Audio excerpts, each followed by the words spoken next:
Vengeance cost, forgiveness pays. Apan diri sa atong isig kaingon, ang kalaban nato dili tao, dili isig kaingon. Amen. Apan klaro kayo nga mga espirituhanon nga naa sa kalibutan ug naa sa kawanangan. Therefore, dili ta maghinanakit, dili ta magtanong o kaligot-got sa atong isig kaingon. Kay igsoon magastuhan ka. Magastuhan gid ka kung ikaw manimalos. Ma-stress ka, di ba ka natulog? No? Daghan. Ikaw magastusan. Pero kung ikaw na magpasaylo, ikaw may bayaran. Romans 12:17 to 21. Dali ka sa 17. Kung adunay magbuhat og dautan kaninyo, ayaw kamo pagbalos og dautan. Hinuon, huna-hunaan ninyo kung sa unsa nga pamaagi kamo makahimog maayo at tubangan sa mga tao. Amen? Sa 18, kutob sa inyong mahimo, likalin ninyo ang kasamo sa inyong pagpakiguban sa tanang mga tao. Tanang mga tao. Okay? Maski inyong kalaban. Basta tao. Ang ingon dito, likalin ninyo ang kasamo. 19. Mga hinigugma, ayaw gayon kamo pagpanimalos, kundi itugyan ninyo kini sa Dios nga mao ang magsilot kanila. Kay sa kasulatan nagaingon ang Dios, ako ang manimalos, ako ang magsilot. Sa 20, busa, sundo nato ang giingon sa kasulatan. Kung ang imong kaaway gigutom, pakanaan. Kung gibuhaw, paingnan. Kay kung buhaton mo kini, maulaw siya sa iyang gibuhat kanimo. Sa 21, ayaw kamo pagpadaog sa dautan, kundi daugan ninyo ang dautan pinaagi sa paghimo og maayo. Amen? Pagpatan na ito ang Diyos. So, dili sayo no ang ipangayo sa ato sa Ginoo. Pero, kay gipildi man ganin niya ang kamatayon. Gipakauwawan siya dito sa cross. Kay gibukuan siya. Pero grabe, ang ibalos niya, hugma lang yung ako nga rin nato. Ako'y i-share sa inyo ha. Katong pagsugod na mo niya sa Love the Children, kini siya nga hulagway, kanang dili sa yun magpasaylo o tao, dili dyan sa yun, labinagid ka na, kanang itang bilait-lait na ganyan ka, na-experience na ako na kami, pamilya. Kaya katong 20 years ago, 20 years naman ang Love the Children, karoon na ika 21. So, tawag ko na ko ang Love the Children Foundation of LPCF. Okay? Katong pagsugod pa sa LPCF, wala kami supporter. Ang akong gibuhat, mag-pray ang libig sa Ginoo nga Lord. Kabalod yun ako sa iyong panginahanglan. So, mamuhat lang yun mi, puno sa pagtuo. Di mi magtanaw nga, ayan na lang yung mga lagad sa Ginoo, yung naanay kwarta. Wala. Gigamit na ako kung sa inaan na mo kagamay. Hangtod nga ang Ginoo, nagpadala siya o isa ka foreigner. Kato siya, na foreigner, naghatag siya sa amuha o donation for 10 years. Pero sa pagsugod niya, usahay mahatag, usahay wala, sunod sa tunong katuig. Sa ikaw katuig, medyo nisaka na niyang paghatag. Hangtod na niabot of 6 years, 7 years. Dito na nagsugod na consistent na siyang mahatag. Kaya ganda naman nakaila sa iya, tungod sa itabangan na niya. Nakita man sa mga gibuhat. Nano diha, mga bata, na wala mga ginikanan, dialagaran, ditagaag pangalan, dalon ang bata na naay, tanaw na mo psychologically, naay gamay, dalon dahil na dito sa SPMC para i-evaluate ang bata. Kung ang bata nasama, dalon sa ospital. So, nidako ang iyang ministry. Karon, natingala naman kung ang lalaki naman ang dagan sa panahon,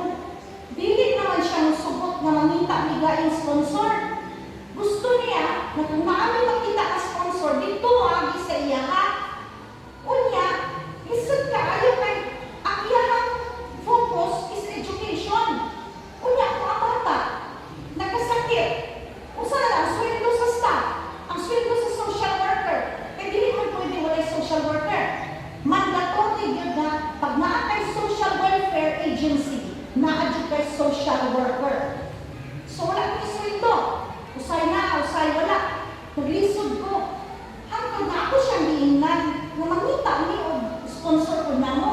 Dili siya musugot. 36 ka bot ang anong bata. Ang gibuhat niya, 18 ka bata, suportaan niya gikan sa first month hangtod sa 6 month. Nahuman na itong 18 ka bata, dali na po siya sa 19 ka bata, hangtod sa 36 ka bata. Dito sa 7th month, hangtod sa 12 month. Di wala support ng mga bataan. Di siya masugot kay suportado lang niya tanan. Di wala ko tutunga naman pa sa tuig. Wala din siya nakatulog. Murang hindi bukusan diri dili kalihok. Pero nanay bata na mo mag-college, dili ka pamita og sponsor, kaya kailangan maghulak ni sa ilaha.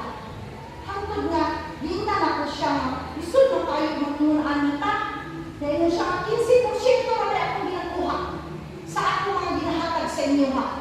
Pero igsoon, nakikita ang Ginoo. Wala ko na dili ko magwali sa pulpito o ingon anak. Kaya naadiri ang presensya sa Diyos. Abi ninyo, wala dyan ko kakitag report, maski kaisa. Naasa siya nagbase sa 15%. Kung kami ba ang itagaag 15% sa iyang gikuha, o siya ba ang gikuha sa 15%? Kaya wala yung report na pakita sa kuha na mauni ang iyang nakuha ka kwarta o diara ang 15% iyara amo atong 85%. Wala. Kinsa ko nga naikatungod na mulingon sa iya. Asa na? Dili, maulaw ko. Kaya feeling na ko nga at her mercy lang dili. Naami sa iyang kalumoy. Inanak nila ka ko eh. Nagsakit ko, nag-stress ko, nag-asma ko. Kaya inakusaw na lang ako eh. Dili kalihok. Sumbong na ako sa kong papa. Ginan ko sa kong papa. Isumbong na sa immigration. Nag-anak niyang visa niya, tourist. Nag-anak na nag-mission na dere. Nag-fundraising na dere. Namaka. Ang gibuhat na mo mag-asawa ng ampo ni ingon ni Lord. Tabangi din nga di niyo maghimog mali nga desisyon. Among gyud giangkos tanan. Nagpadayon siya isuon sa iyang debate ni adto DSWD na napit dito. Usa ingon niya, ako daw dishonest. Ang ingon niya, 10 years daw sila na nasuporta sa mga bidaupan dito ko ng taman-taman. Pero kaluoy sa Diyos, naabot sa kuha ng balita, wala sila datigi sa DSWD. Pagkakuman, gidaot ko niya sa iyong mga sponsor na ingrata daw ko. Di ko kamalong ang utang na loob. Pero kung sa iyong bigwat, takong na niya ang baba ng asawa. Dito rin sa Ginoo, mag-ampo, Ginoo. Ikaw bilang mong hustisya. Nasado yung kastanan na nagtamo sa mga Ginoo. Kapalo mo, wala na din na makaya. Amo din siyang ginan ng ibulang na minimo. Kung tini ang suko agad, grabe din niya kasuko. Idautan din niya taman-taman. Pinaulaman man siya, ingrata ang tawag niya sa kuwa. Karon, wala kami sa kumbahan. Dili na sa imuha, dili na namo kaya. Nagsakit dito kayo, nawala rin dato kayo ng sponsor. Usa pa, ang ako mga workers na gigroom na ako sa simbahan, duha ka teenager, di pa eskwela niya padron o Bible school. Siyempre, hindi na mo balik sa kuha, may allowance na sa iya. Dollars din siya. Usa lang man ni, natagal naman niya. So, hindi na mo balik sa kuha. Nawalaan yung supporter, nawalaan mag-big worker. Grabe yun isoon. Pero abi ninyo, wala niya gibuhat kung dili naghilom. O dito lang sa Ginoo bigmi ganila. Dito mi sa Ginoo nagsumbong. Wala madugay. After 10 years mo niya gisuportahan, nagpadala ang Ginoo og supporter na mo. Wa mi kaila. Wa mi kaila sa ilahan ni ang ilang dali pinakalit. Gisuportahan ko nila for 10 years. Ang sweldo sa staff, kanan na nawala sa mga gisuportahan niya. Mo nga ang Love the Children at LTCF nakalahutay og another 10 years. More than 20 years ang orphanage. Karon, gibakit na ni mag-asawa mahal. Asa man gid ta padulong ani, wala na sunod sa ako ang mga anak. So, 20 years na si Tony mag-retire na siya kay. Karon si Tony is 67, sorry. 67 si Tony. So during that time, isip na yun nga, kung saan man yung atong buhato ng training, yun ang Lord, ka bukat naman ang ministry sa amuha, kaya katigulang na ni 24 hours and 7 days a week ang trabaho ko na atay orphanage. Kung na'y bata ang kasakit kung mga gabi, hatod na ninyo sa ospital. Walay day off, tawagon nga nila. Yes, na ay mga staff, pero ang responsibilidad na sa amo ang mga abagat. Katong ika-20 years na din sa Love the Children, ang Ginoo nagpadanggo sa among direktor na nasunog ang Love the Children. Nagsugod sa iyang opisina. Ako nagdanggo na nasunog ko ang Love the Children. Doon ko kasabot nga no, pag-adto na ako sa Singapore, ang bata na mo dahil sa Love the Children, nagdanggo na namatay ko sa Singapore, itagbo ko nila sa airport. Dito ko nakabalo nga, halag, naghatag na yun ang Ginoo signal na tama na. Ina. Naalay mga confirmation sa staff, sa bata o sa ako. Ingon ako, Lord, mag-istorya ka sa ako dahil sa Singapore. Kung dili na gid mo, itugot na magpadayon ani. Pag ako sa Singapore, katong natabang sa amo ka Singaporean man, ana sila, dili na ni makatabang sa inyo sa 2020, 2022, 2019 na lang. Kaya akong bana mo retire na. Wala na nihatag sa inyo nga, may sweldo. So dito na ako kaya nakita, okay God, thank you, i-close mo ang door. So kung sa'yo ang buhatong Ginoo. So grabe yun ang aming pagpaminaw sa Ginoo. Kung nagpataas-taas ni Garbo, nag-isip niya nga, ay dilit na mo lang, ay gusto na isupya ito, foreigner, muli mo na lang ito, nag-isip, wala naman na lang sa Ginoo. Kung sa'yo isupya sa mga tao sa ilo ha, pero wala igsoon. Gibali wala namang tanan ng minaw, sa Ginoo, nagpadayon na din buhat ko sa tama.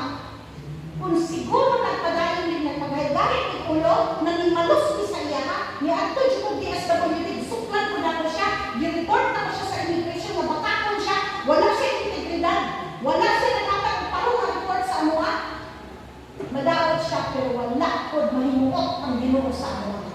Tingali dili ko tagaan sa Ginoo bagong supporter, namutabang sa amo for another 10 years. Kaya mo ang Ginoo, gibutang nimo ang pagtanimalos sa inyong kamot.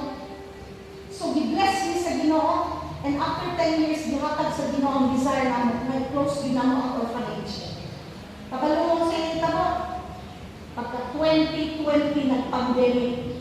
So, tanawa nag-pandemic, kami kabalong, kung nagpagahing-gahing eh, kaya nagpagarbog-garbog likod eh.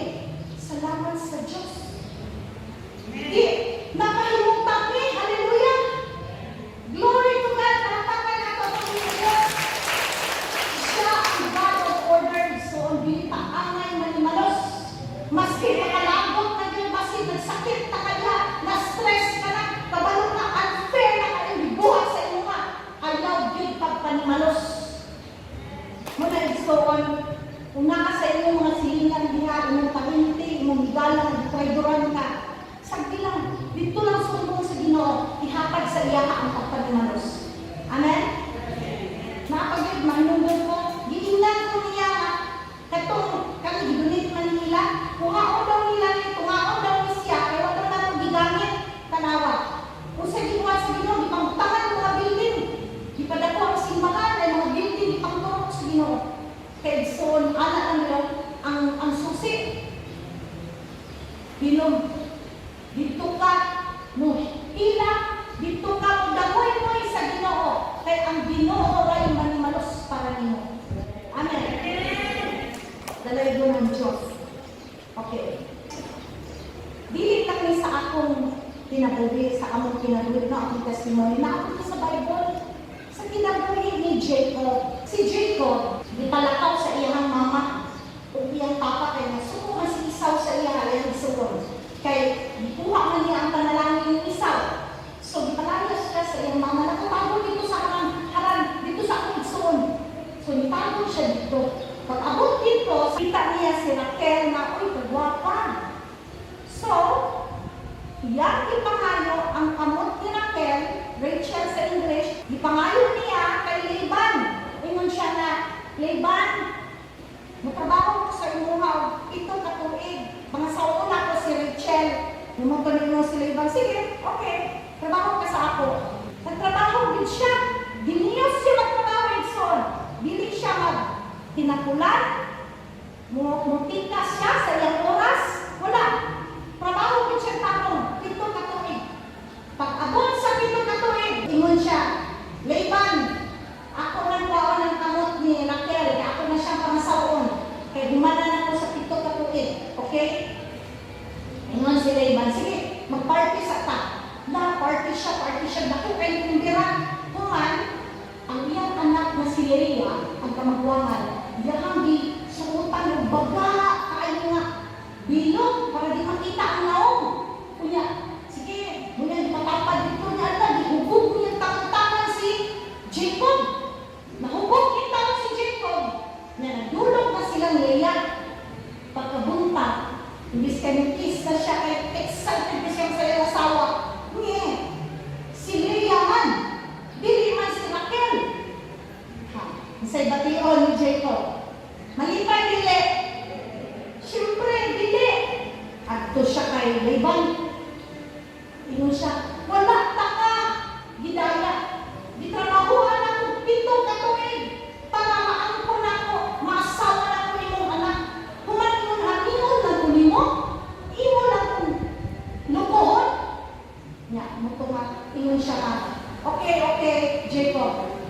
Palagyan lang yung isang simana sa kasal na selebrasyon na. Unya, ihapag ako na ko si Rachel sa inyo nga. Basta, trabahuin ako kung 7 ka tuig. Sabi no? Humananaw ta siya. So, yan na lang ipalabay ang 7 ka adlaw na selebrasyon.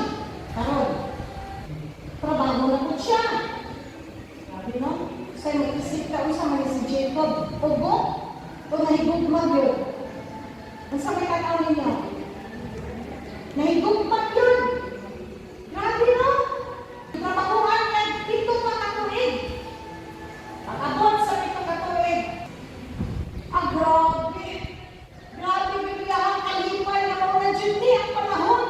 Ako naging maasawa si Raquel na akong ginang-ginang. Okay? So, dugay pa, kapanahon dito siya nagtrabaho. Nanganak pa si Leia, human, wak ang gigigugma ni Jacob si Leia.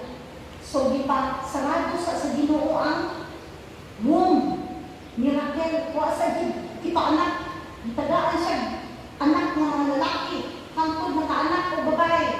Hangtod nga, nakaanak po si Raquel. Pag anak ni Raquel kay Joseph, nananghid na siya sa iyang pa.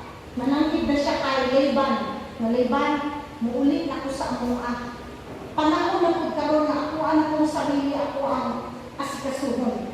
Kay, dati man kabayan ka sa pila ka tuwid. Ni dato bayan ka tuwad na ako. So, karoon oras na po na ako na kong pamilya, ako ang asikasuhon.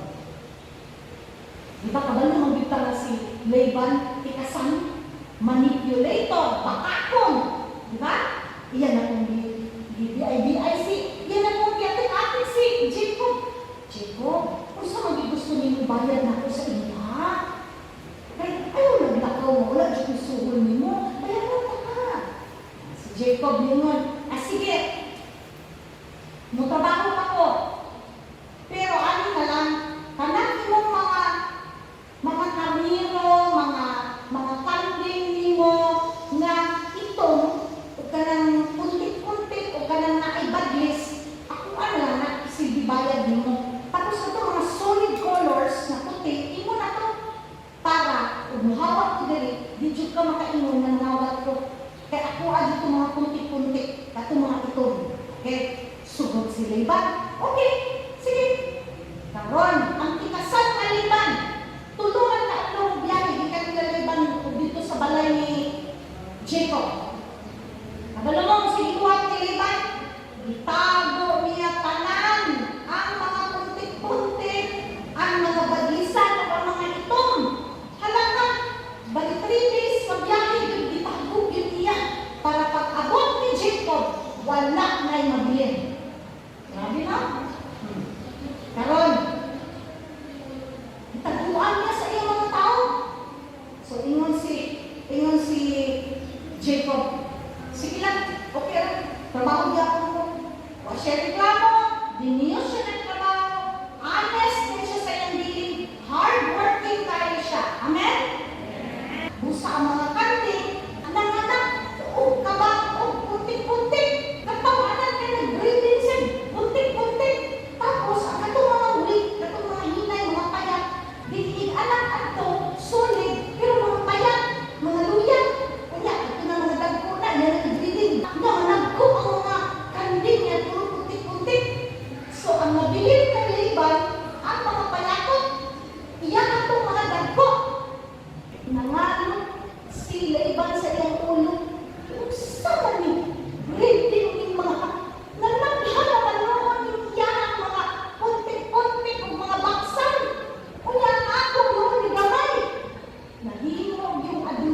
ang Ginoo gyud ang naghimo niining tanan.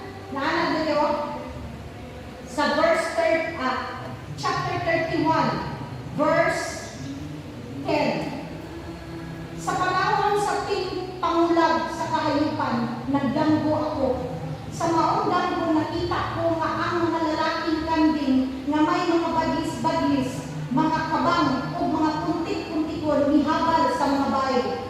O sa danggo, sa maong danggo miingon kanako ang anghel sa Dios. Hakob, ug mitubag ako, Ginoo unsa man. Mipadayon siya sa pag-ingon. Ang tanang kambing nga mihabal, may mga baglis-baglis na kabang o puntik-puntikon. Gihimo ko kini kay nakita ko ang tanang gibuhat ni Laban kanino. See?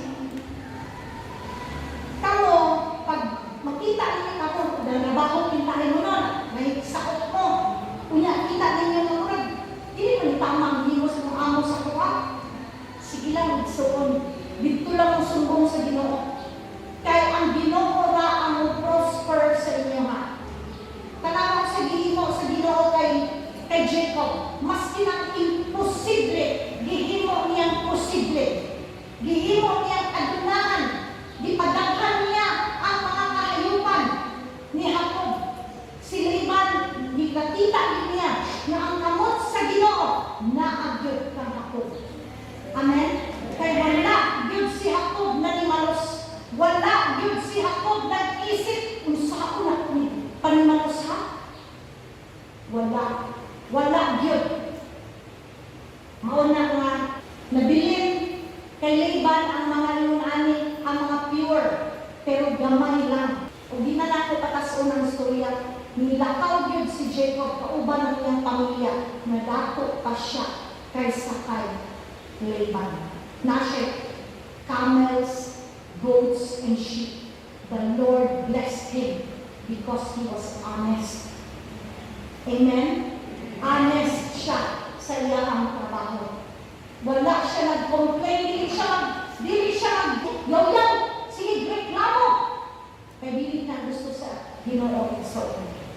Tanawa mo sa mga nahitabo sa mga taong bakakon, kusog magmaniobra. Di ba? Kung sa nahitabo sa iya, makita, gamay ka ang iya. Kawatan, maniobra, kusog kayo magmaniobra, manipulator. So karon, dili mo mag-isip manimanos ka, dili mo pasagdan sa Ginoo. Sa Genesis 50:20, in close, tinuod nga nagtimuha kamo og dautan bakot kanako akan giplano sa Dios nga mosangkot kadto sa kaayohan. Muna ingon ni Joseph sa limang igsoon. Giplano ninyo nga dautan para sa ako. Kamod, mga igsoon, ang plano sa yawa sa inyo kadaot. But ingon si Jesus, I come that you may have life, that you may have it more abundantly. Muna gusto sa Diyos. So,